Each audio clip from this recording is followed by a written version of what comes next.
I happen to believe that regardless of the few quirks of, for example, French bureaucracy, liberally smattered with a little bit of arrogance, that France happens to be one of the most civilized countries in which one could live, regardless of the fact that every second day one has to put up with some kind of strike or industrial disruption to the ease with which we might otherwise go about our ordinary everyday lives.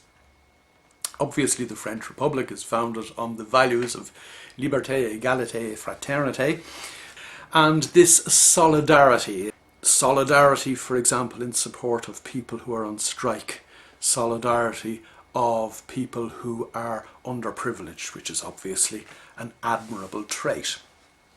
But it's interesting to see solidarity in action, or not, in terms of the wave of industrial unrest that has been sweeping France for the last few weeks or months or possibly years at this stage. Saw an interview a couple of nights ago where French power workers had cut the power to a whole city, Saint-Nazaire, on the west coast of France. And the people being interviewed were saying, well, solidarity my ass, or words to that effect. Effectively, these guys put us on technical unemployment for the day because there's nothing we could do. Our businesses closed down, our computers went off, our phones went off, our internet went off. You could begin to see cracks appearing in the extent to which we should all support each other.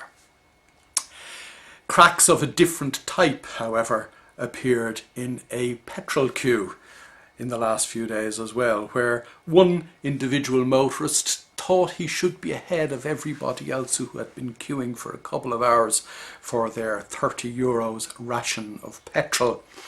The crack in question was the crack of a baseball bat against the head of somebody in the queue in front of him, as solidarity took on a whole new meaning.